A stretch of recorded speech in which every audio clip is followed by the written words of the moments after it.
And the Bruins are headed back to Boston with that series tied at 1. I'm somewhat afraid about taking this next call, but also somewhat giddy about it. Maria from Watertown is on the phone bright and early this morning. Hello, Maria. Good morning, everybody. Listen, Curtis, you're spot on regarding Charlie McAvoy.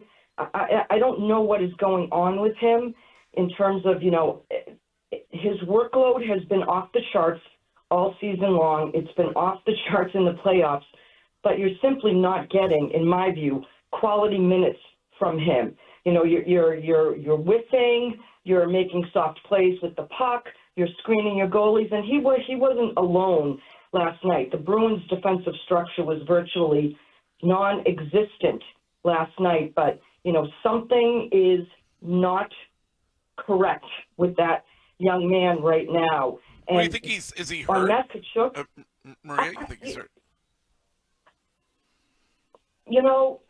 I hate to say this about this kid, but I think he's a little soft, Greg, sometimes. I really do. Yeah.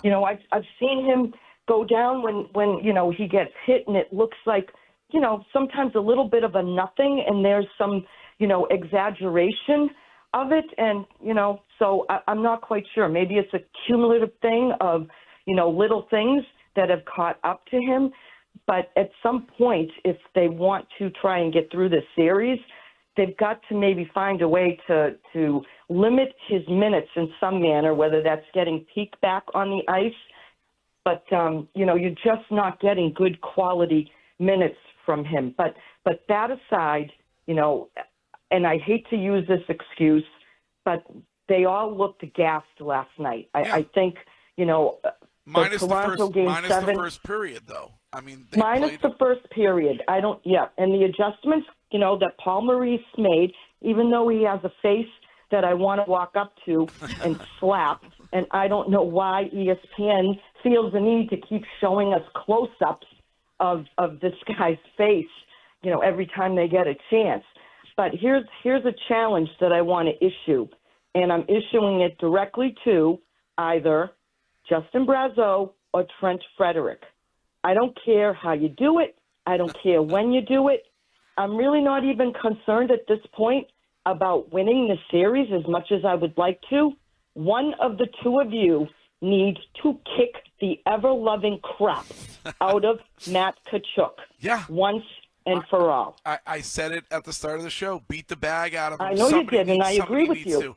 And he's trolling Charlie Coyle last night, and Charlie Coyle, I get it.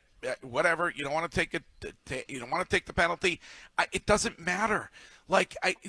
Respond in some way. And I don't know if they have the bodies or the personnel to respond. And I don't know if it's going to be Pat Maroon. If you can get him, Maroon, out on the ice when the two games at home at the same time that Tkachuk is out there, just to send some type of a message. I don't know if that will escalate things.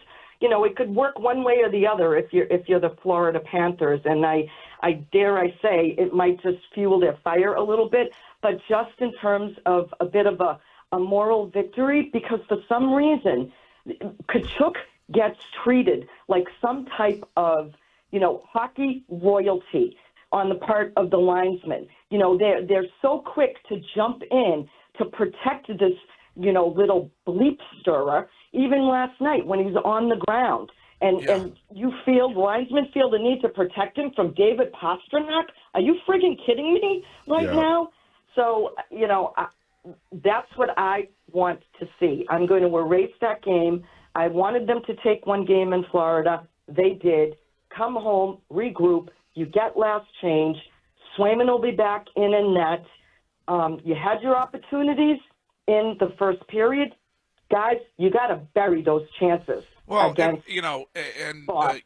bring up Tkachuk, and who am I to criticize anybody for their weight? But I'd like to stick a pin in his father and deflate him every time they show him on ESPN.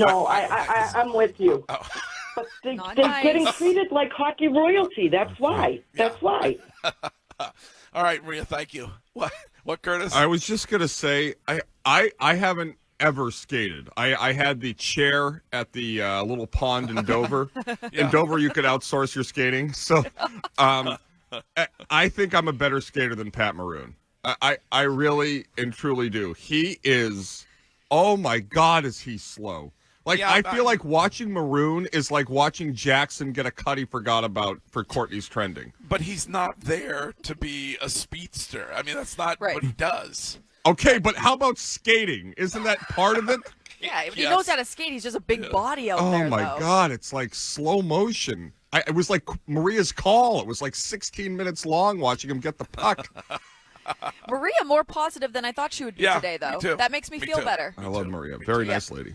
Well, because, I mean, it's not – they're tied at 1. Right. You would – going into it, if you said you can go down there and steal 1, then you'd be happy. 100%. So, but I think you had the opportunity. I think you can look at the second and third period and ask what happened to that Bruins team last night. They had every chance to win that game. If they lose this series, I will go back to this end of the first period. Marchand literally has the – I know it wasn't a great angle, but the net is literally empty. He just has to tap it in. And then you had the awful – so Swayman saves your ass with 2 great saves right at the end of the second period. Then you're unable to clear the puck because McAvoy's got his head up his ass, and you let in a goal with 0.3 seconds because Swayman screened, and now the Panthers have the game. That was the end of it, 3-1 at the end of the second. Yep. And, you know, who the hell knows what's going to happen? I've counted out the Bruins. I thought they were a team of destiny. Now I may be an idiot, but that last night was a frustrating loss.